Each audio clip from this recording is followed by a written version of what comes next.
The Empire of Byzantium, that golden dream, the climax of ancient Rome and Greece. One emperor, one single faith. A dream that lasted for 1,000 years, a dream shattered by the armies of the West.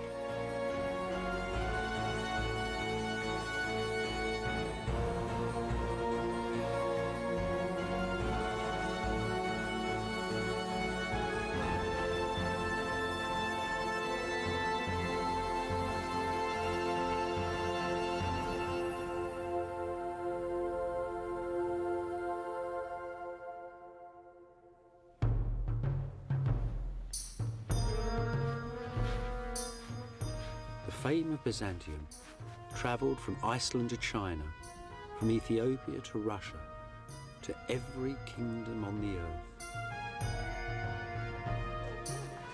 And at its centre, Constantinople, the world's great marketplace. Its fabled wealth, its gold, its emeralds, its palaces, its glittering churches. A legend so rich it caused its own destruction.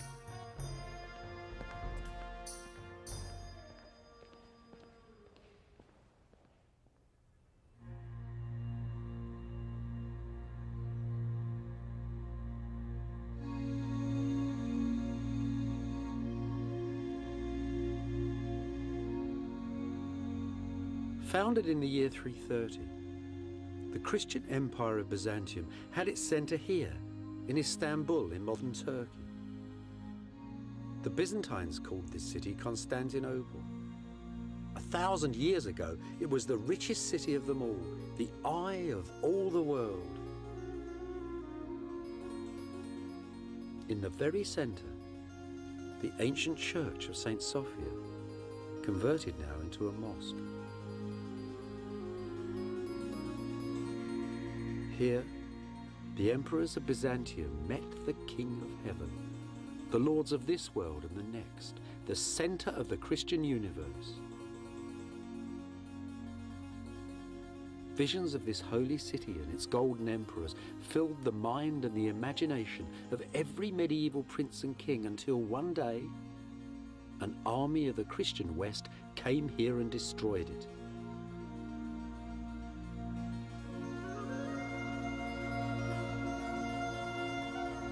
Beside the church, above the sea, a shadowed park with 5 centuries of buildings in it, the Palace of Byzantium.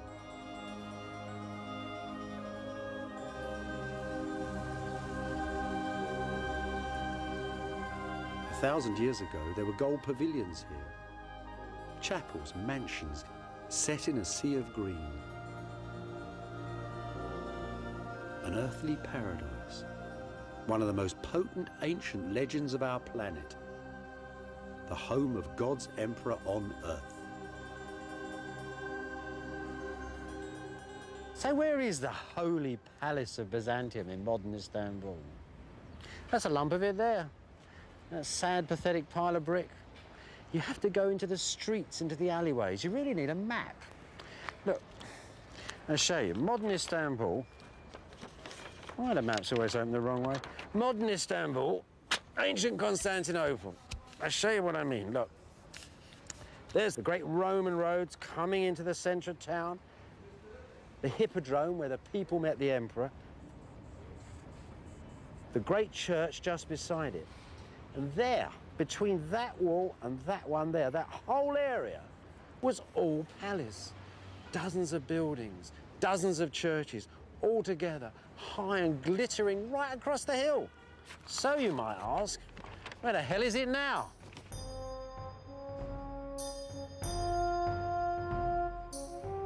The Golden Palace is buried beneath old Istanbul. The little streets are haunted by its lost pavilions, by ghosts of ancient gardens, by the shadows of its courtiers and generals. The enormous curve of the imperial racetrack still stands though, a shattered wonder of the medieval world.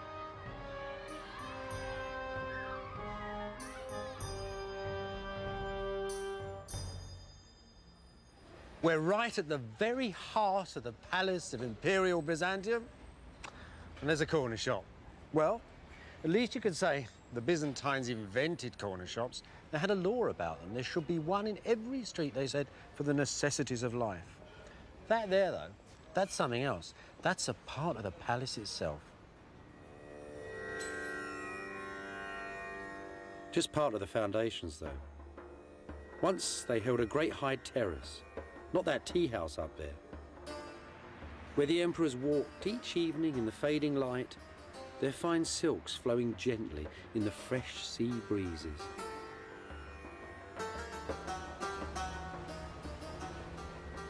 Constantinople was the greatest seaport in the medieval world. Arab, Russian, Viking and Italian boats once sailed along these walls. This is the ruin of an imperial pavilion, some 14 centuries old.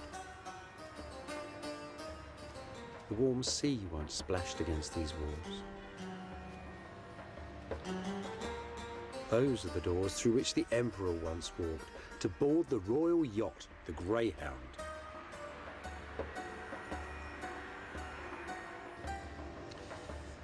The emperors like to live beside the seaside, so it's always a good idea to, when you're walking along the seaside walls of Constantinople, to look and see if these little gates give you something of the entrance to the palace.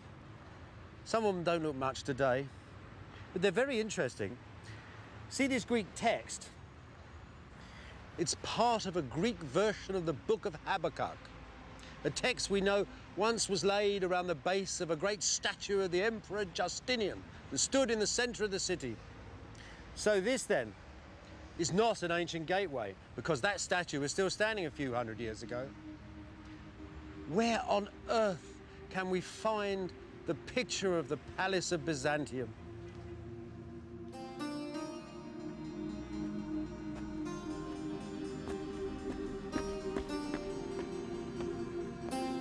It's still here, of course, in its imitations, in echoes of the great palace of Constantinople that stand in Sicily and Spain, in Syria and Rome. Villas, gardens, and verandas, all set like tents across the hill.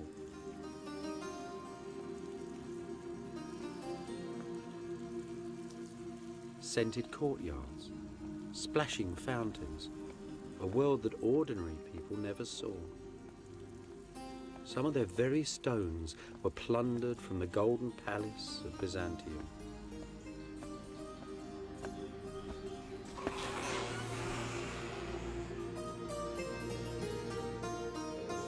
There were churches too, filled with the holiest of relics. Fragments of the true cross set in gold and blood-red rubies. And great jeweled cups made for the emperor's own communion.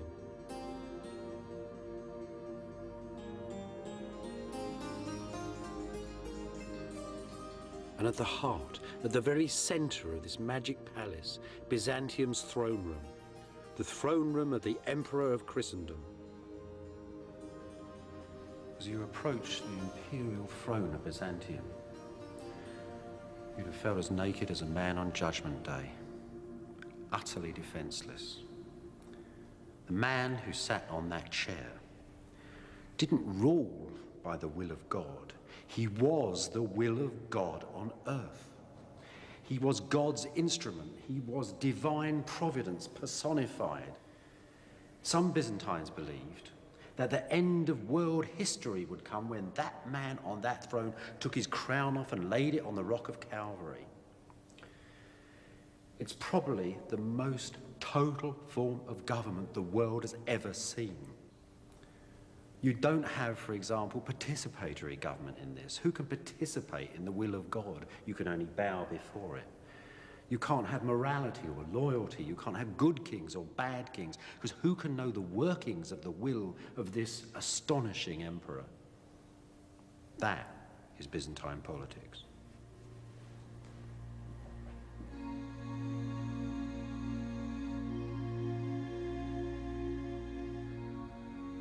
Byzantium ruled with cosmic certainty. It didn't dominate its neighbours with vast armies, but with images of God and government, with bars of gold and promises of princesses in marriage and alliance, all dressed up in the silk robes of Byzantium. The Byzantines operated a kind of cultural imperialism, and at the centre of the show was Constantinople, the Golden Palace and its emperor, the rituals of its church and court.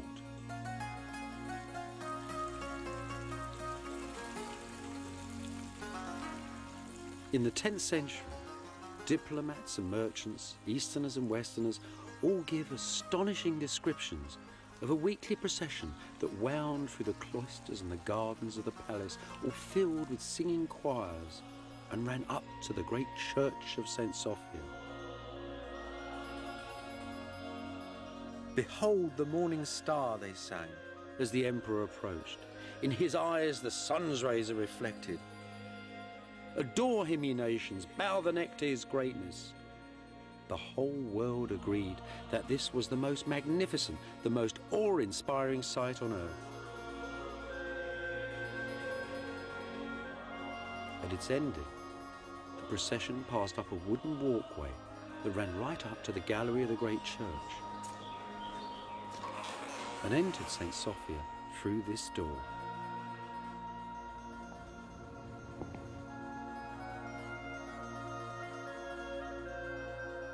Here, high up in the gallery of St. Sophia, was the chapel of the emperors and the court.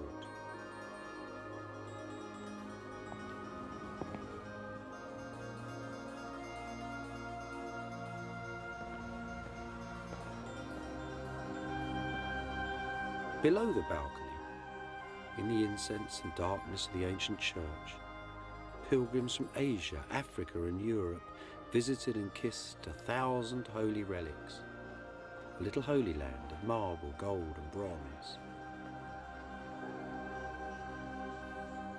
In this smaller private space above, the emperors held courtly services and were enrobed for the vast ceremonials that took place each week in the church below.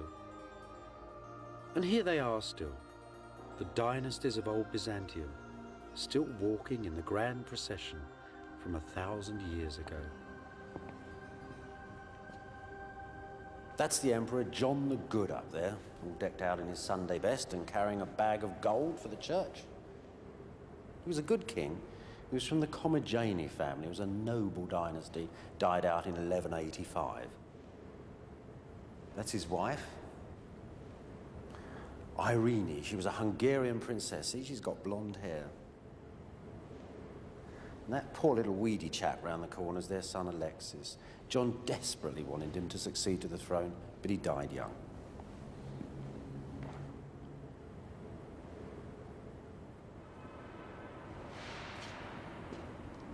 That person there is the most celebrated, most married monarch of the Macedonian dynasty, the Empress Zoe. Zoe ruled Byzantium in her own right in the 1050s. But Zoe also had royal blood in her veins, and she legitimized 3 successive husbands as emperors. That's the last of them, the pious Constantine IX. If you look closely, you can see that the head of that figure's been changed. I bet there were portraits of her other 2 husbands underneath. Now, the funny thing about this mosaic is that Zoe's portrait's been changed along with her husband's too. You know, some historians have said that she was very vain, certain she was beloved of the people of Constantinople, who thought her very beautiful. And you know, she was almost 60 when that portrait was made.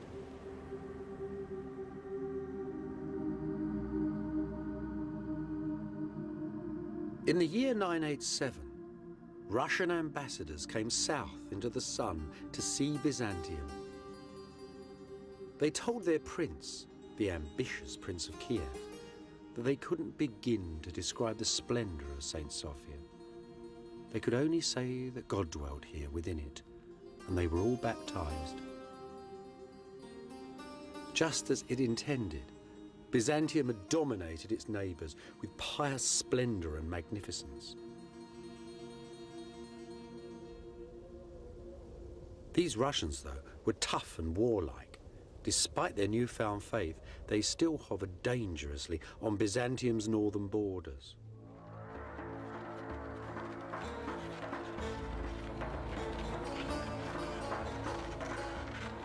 Rather than dispatch grand armies to subdue them, the Byzantines employed images of God and government. They built churches in Central Europe, the like of which the Northerners had never seen. And sometimes, too, the Byzantines sent bishops and ambassadors, men laden with wisdom, relics, and the word of God.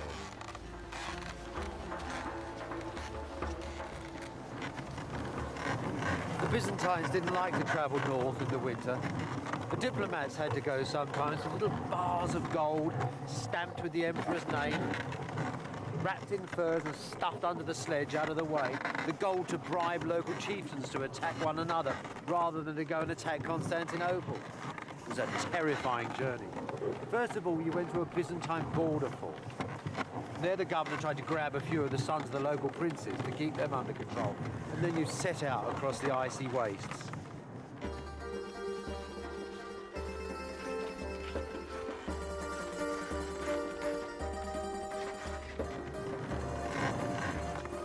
When you met some villagers, you might give them some silk, brocade, or pepper, or leather. But always out there as shadows hiding in the woods with a pecheneg. These were ancient tribesmen who really prided themselves on killing travellers and drank from their gold-bound skulls that hung from the walls of their tents, so it was said.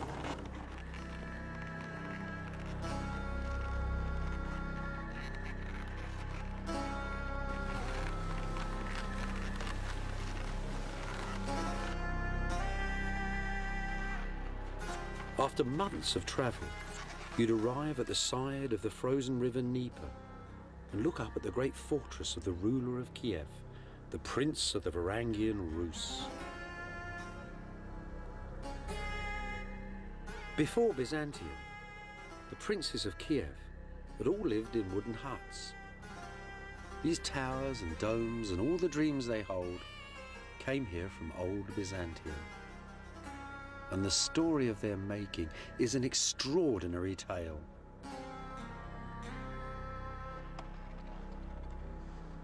This little area here was once the centre of Kievan Rus, a little stockade just 600 yards across. Now you've got to think it's the year 988. There's Prince Vladimir, a Byzantine bishop, and a lot of Byzantine craftsmen are coming out here. It's just before dawn. It's very cold.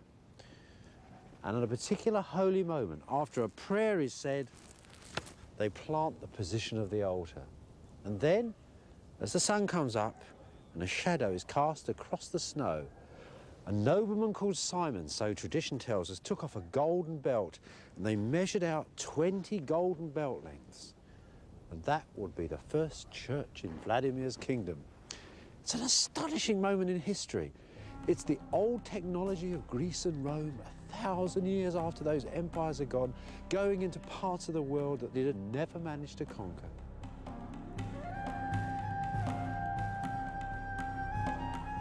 Vladimir's church is gone now. There's still a few bits of the floor left, though. Some precious relics of a tremendous Byzantine achievement.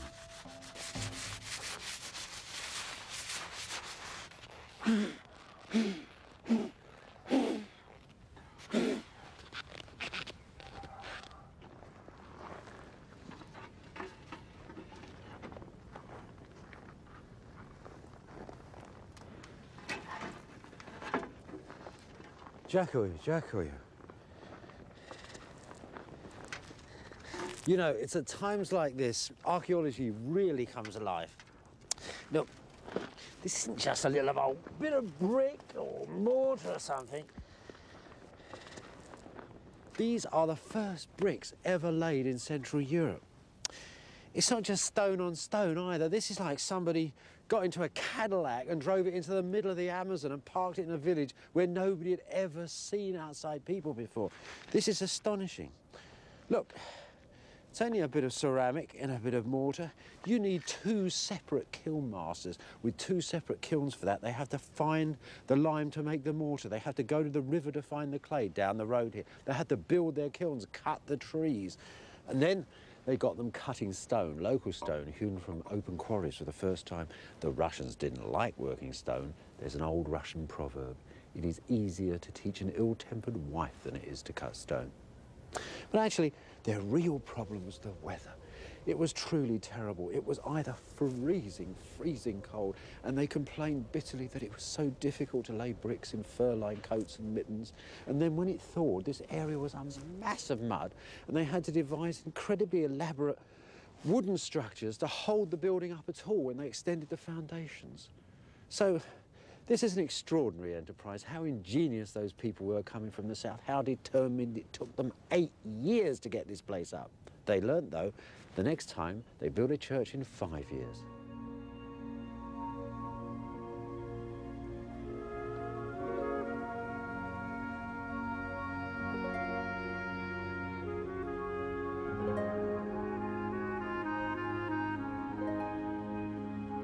This is the church they built, the Cathedral of St. Sophia of Kiev. Beneath the old Ukrainian domes, Byzantine brick and ancient Greek geometry. These could be the walls of an imperial church in ancient Constantinople.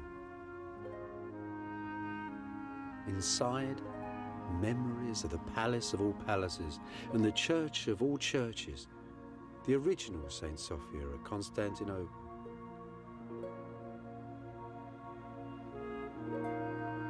And gleaming mosaics too, made by Byzantine craftsmen sent here to work for Vladimir's son, Prince Yaroslav.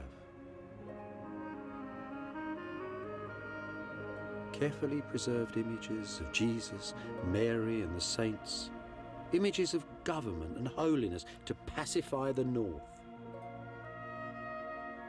The heavenly court of old Byzantium, floating high above the Prince of Kiev.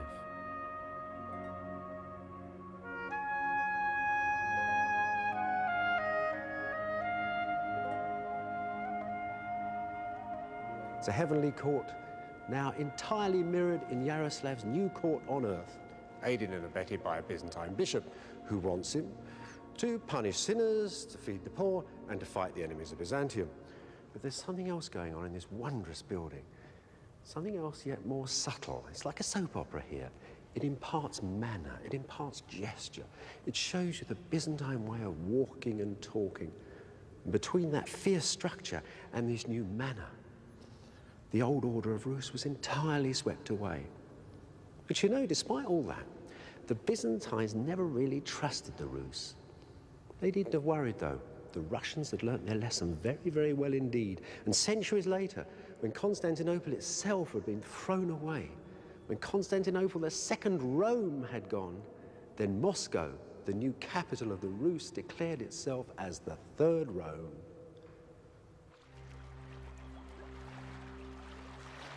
Just as the dangerous northern tribes passed under Byzantium's golden spell, so did its southern European neighbours in Greece and Italy and the islands of the Mediterranean.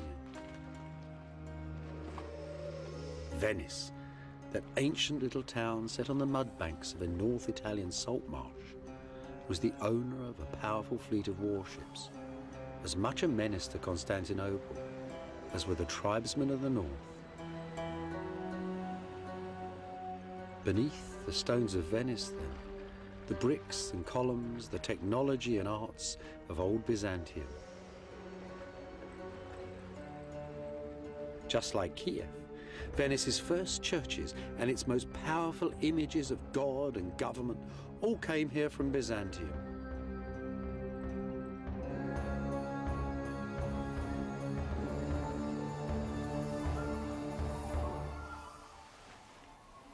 This was the old Venetians' single most powerful portrait. of the face of God. The Pala d'Oro, made for the high altar of St. Mark's. It's a funny old thing, actually. It's cobbled up from all sorts of things. Gold strips, bits of jewellery, it's all there, like a magpie's nest. The single most beautiful things about this is these wonderful plaques of enamel. They're Byzantine imports. They were made in the imperial workshops in the year 1105, and they're probably copied from the decorations of a chapel in the imperial palace of Constantinople. That's Christ in the centre. All around him, and all in order, large to small, is laid out the court of heaven, just as Byzantium's foreign kings and princes decorated the emperor's court of Constantinople.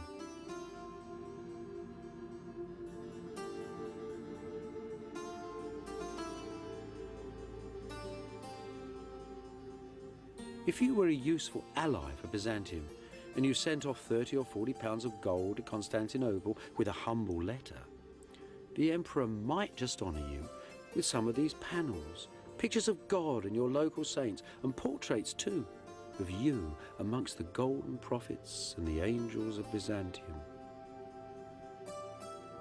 This was the power of Byzantium abroad, its prestige, its foreign policy. This little chap here is Ordolafo Fallia, the ruler, the Doge of Venice. He's the man who commissioned the greater part of the Pala d'Oro. Now, this is where you can start to see something of that provincial envy of Byzantium starting to work. That envy that almost rose up and threatened to destroy the great imperial empire. Look, show you what I mean. There's the man, there's the Virgin Mary, and there you would expect the man's wife, but it isn't his wife. It is the Empress Irene of Byzantium. So what's going on here? Well, I think the Venetians have sort of rejigged it. So the dear old Doge of Venice, who by Constantinopolitan rights was a minor official on the edge of empire, suddenly popped up as, married to the great empress. They've also, the Venetians, cunning devils, given him a halo. You see, they've soldered a whole new head on there. The Byzantines would never have sent a figure of a local ruler with a halo on, so he's sort of really bumped up in the holy hierarchy here. But there's one thing the Venetians missed, and this is quite funny, because rulers in the celestial universe wear red socks. The Virgin Mary has red socks, the Empress has red socks, all the kings on this have red socks. But poor old Ordolafio doesn't. So he isn't really at the top of Byzantium's holy hierarchy. You don't think that's important? Ordolafo would have done. Deep down, he knew that the great Byzantine God that ordered everything within this Christian universe had seen that dubious halo. Also that this same God held the power of eternal life and death.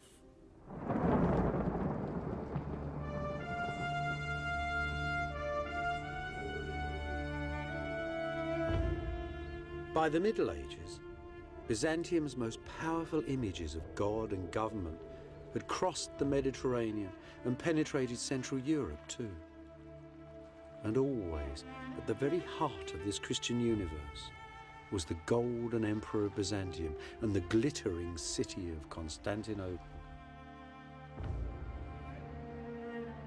What did that legendary city really look like?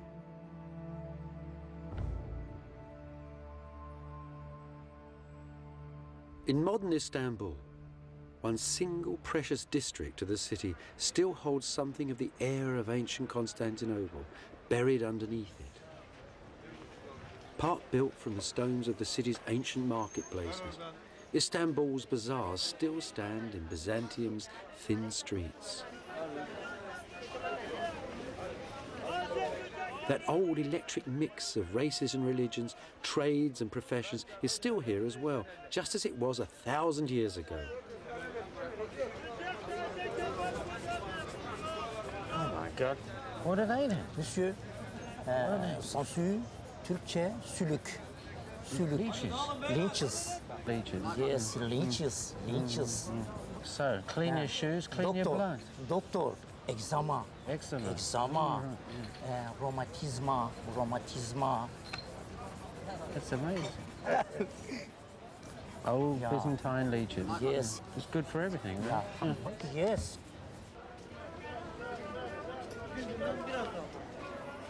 Set between the East and West, Constantinople was the world's great marketplace, a living legend.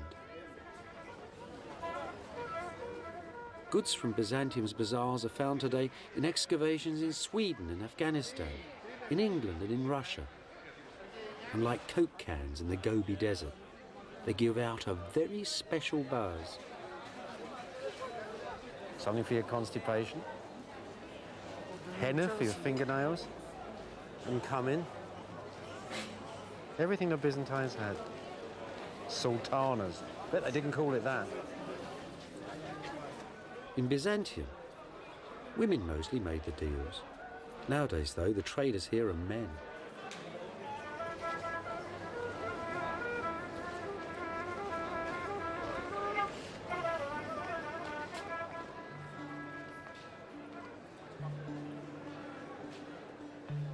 Baltic amber, African gold and ivory, Asian gemstones, Eastern silks and spices, and multinational traders, Italians mostly, buying and selling everything you could think of. There were fortunes to be made out of Byzantium.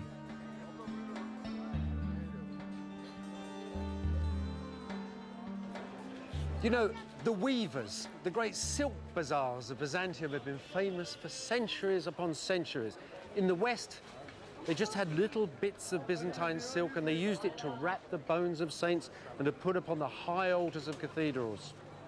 So you can imagine that when a Western diplomat came here about 950 AD and actually bought 2 whole rolls of silk for his own clothes, that he was very pleased with himself.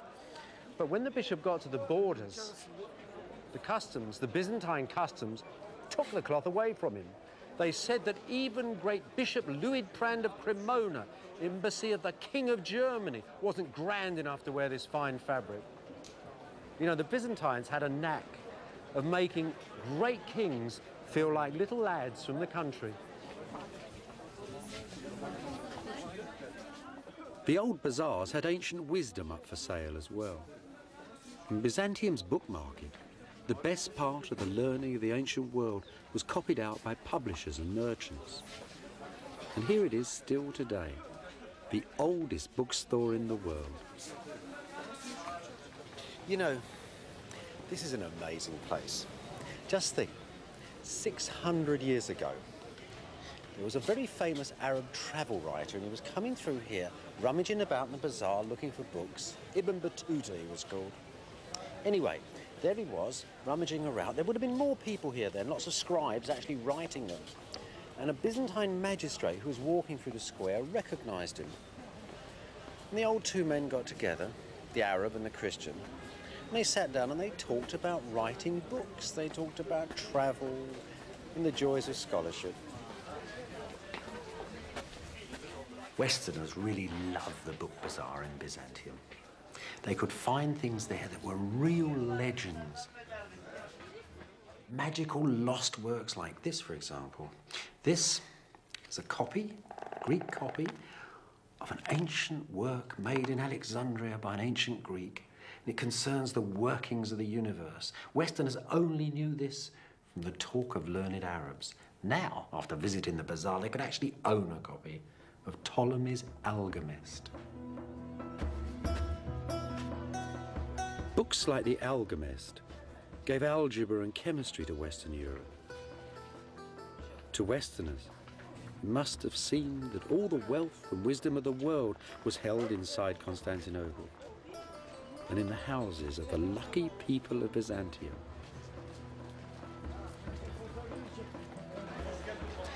The Byzantines lived in a very face-to-face community. It was a very tight, enclosed world. They were incredibly superstitious, always looking for signs as they looked at each other, things that might change the meaning of their relationships with one another. The angle of a man's shoulders could tell you if he was having an affair. If you had a dream that you'd put on a pair of shoes and weren't going anywhere, it meant you might be getting married. You could nod at a woman and it meant that you would be having an affair with her very shortly. Superstitions everywhere. They divine the future by listening to thunder, but above all, they love charms and trinkets, things you can buy in bazaars, glittering treasures.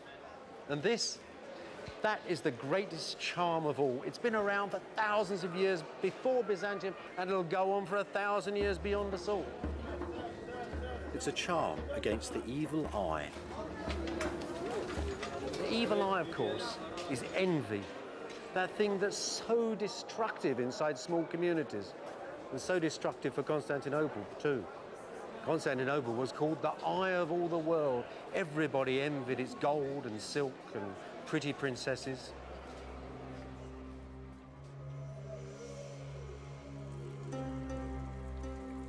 Not everybody, though, was allowed a glimpse of heaven. Poor old Bishop Luitprand of Cremona, who'd come to Constantinople for silks and for a Byzantine princess for his prince, hadn't got either of them. The Byzantines had lectured him upon the gross behaviour of his prince and sniffed at the very idea of sending an imperial princess to such a barbarous and distant kingdom.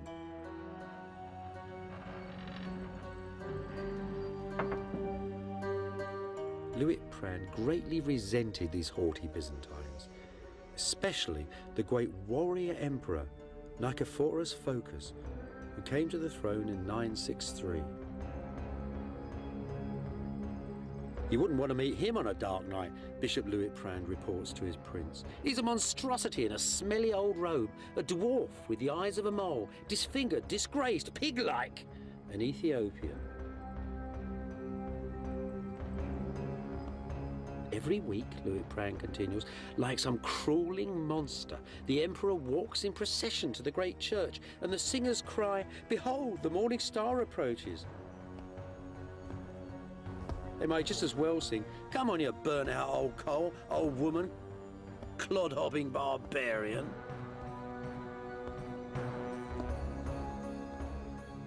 As Western diplomats like Luitprand reported on the weakness of the emperors and on the 1,000 years of treasure in their city, so Western Europe's princes grew ever stronger, ever more powerful, and ever more envious of Byzantium.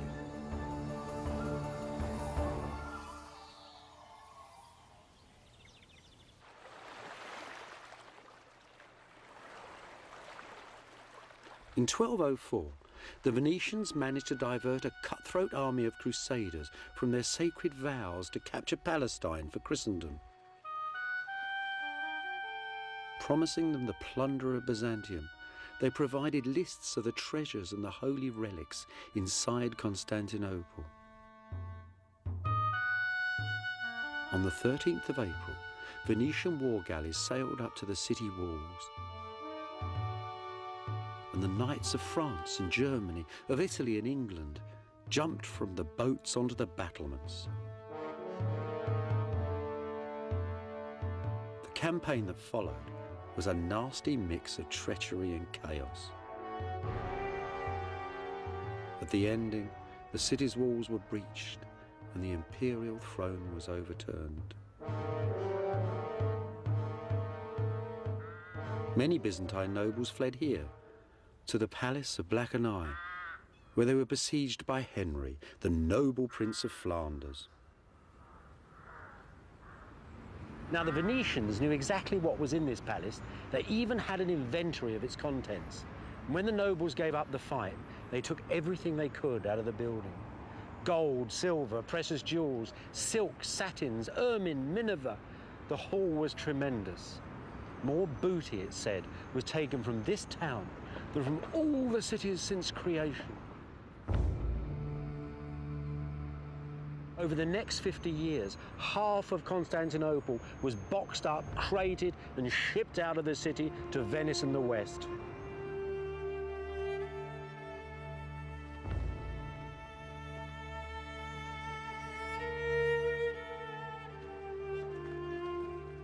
the very heart of Venice, between the State Palace and St. Mark's, the old state church, is the city's ancient treasury. And the root of that treasure was the plunder of Byzantium. It was Europe's pawn shop, really. Emperors left their crowns here for cash. The King of France actually bought the crown of thorns from this room. And in the 1790s, when Napoleon and his armies turned up in Italy, he was able to take half a ton of gold from this room and melt it down just to pay his troops. But despite all of that, despite all the losses, this is still the single place in all the world when you can get a glimmer, just a flash of the treasure that once filled Byzantium. A glass bowl, enamelled with classic images, taken from the emperor's own quarters in the palace. From the palace chapels, the cups of the imperial communion.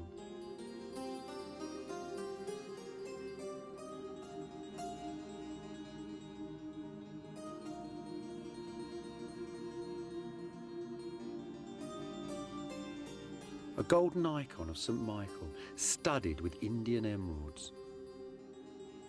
The Byzantines used its glowing colours to foretell the future. This too came from the palace, probably from the chambers of a queen. Inside St. Mark's as well, the altars filled with the holy relics looted from Constantinople. This superb Madonna, Venice's most holy icon, had been carried into battle by the Emperor Alexis Murtzouphlos.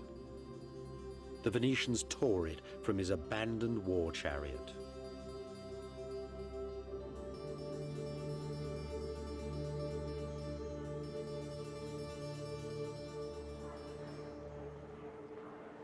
It's not just the inside of St. Mark's that's filled with the plunder of Byzantium.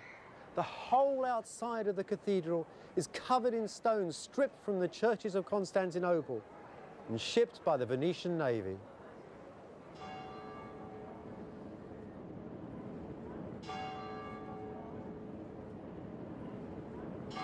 A great new balcony was built from the stones of old Byzantium, and 4 bronze horses, said to have come from the very heart of Constantinople, were set up high upon it. St. Mark's was plated with the plunder of Byzantium. Today, the old brick church has all but disappeared beneath the foreign marble. Shiploads of columns from Constantinople now decorate the doorways of the church.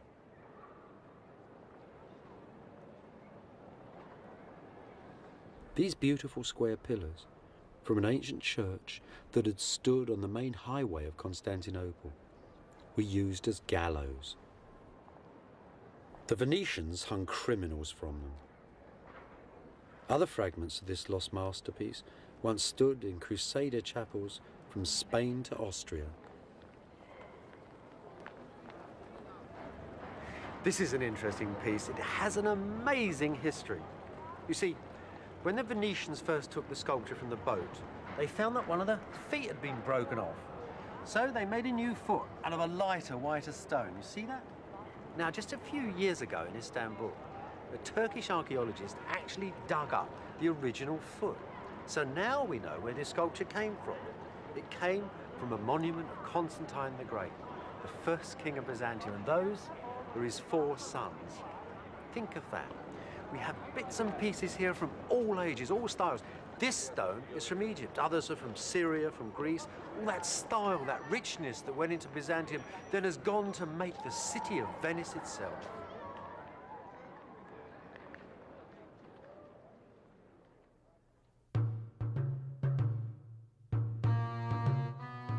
Byzantium didn't just make Venice beautiful. All the courts of Western Europe now held the plunder of Constantinople. Objects whose hypnotic sparkle crackled through Western Europe. In modern Germany, the little town of Limburg still holds one of these most alien objects.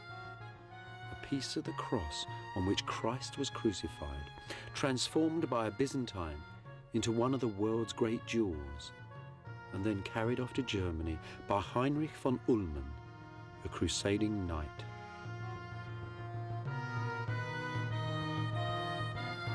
In 1235, when this church was just being finished and the Crusaders were still ruling in Constantinople, that doorway would have been surrounded by the ill, the mad, and the crippled, and the poor. They weren't just standing there waiting for handouts. What was going on was something rather unusual. Inside this church, inside all churches in Western Europe where there was a relic of a saint, there was a special power. This power came actually from heaven. And in lieu of hospitals, that was the best thing these people would hope for, was a cure. After all, Jesus had cured the poor. Now, saints were denominated as holy men by two things: by the actions of their lives and by the fact that their bodies didn't decay. So the little fragments of bone and flesh were very important. When people went up to their shrines and touched them, they were in touch, you might say, with a little bit of heaven, as if there was a hole in the holy ozone that you could reach up through heaven, through the words of the priests and the incense and the music, and some of these blessings could rain down upon you.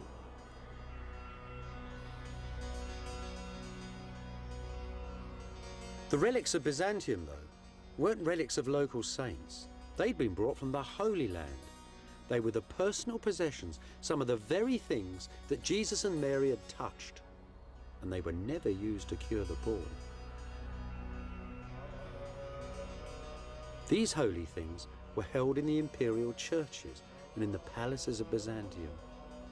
In that extraordinary world halfway between earth and heaven, they confirmed the divine role of the emperor on earth. By stealing these powerful objects from Constantinople, the pious kings of Western Europe had gained a confidence they'd never had before.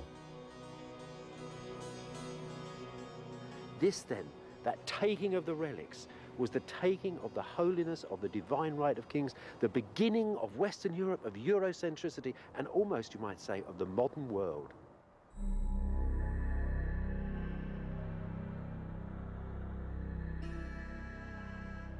Back at Constantinople, the Crusaders' colonial administration failed.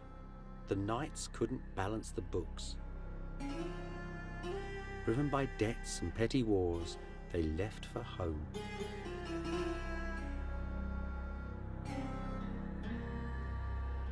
On August the 15th, in the year 1260, a new emperor, Michael VIII, walked in solemn procession through the ancient gates, dressed in the imperial robes of silk and gold, with his choirs, his soldiers, and all his priests. Safe inside, he addressed the adoring people of the city, who'd laboured under foreign rule for 50 years and now celebrated the return of Christ's true emperor to the very centre of the earth. A while ago, God was angry with us and made the West into a great wind that blew us from our city, and we lived like the birds beneath the branches of a tree. But just as he'd promised Abraham the promised land, just as he granted my ancestors eternal victory, so he has given me back the sacred city. Michael might have thought that God had put Byzantium back into the centre of the cosmos. The truth was, the Crusaders had wrecked Constantinople, plundered it, broken it, destroyed it, and the emperor's return to great power politics was suicidal.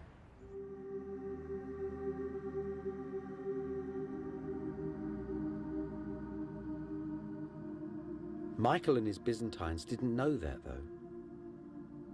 As Michael said, they thought that God had restored the cosmic balance, that the golden dream was up and running as before.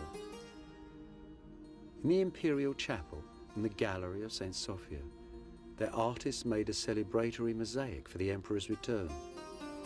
Jesus, Mary, and St. John the Baptist. You'd think the world had never changed.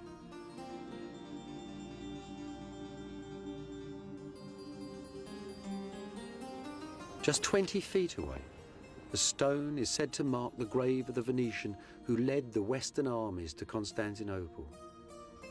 Enricus Dandolo, the man who broke Byzantium.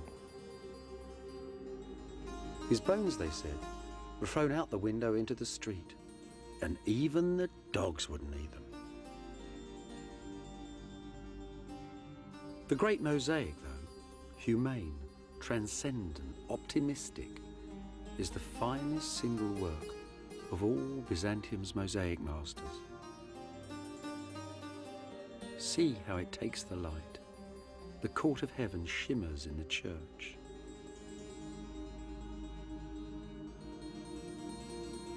This is the Christ the Byzantines had always worshipped. Not a Western Christ upon a cross impaled in dismal earthly history, but the old Eastern Christ, Christ of all times and of all places, Christ of the palace, Christ of Kiev and of Venice, Christ, Lord of Byzantium. The same Christ, too, whose relics and whose images now filled the churches and imagination of the West. The Christ whose soft, impassive face would watch his Eastern Empire gently fade away.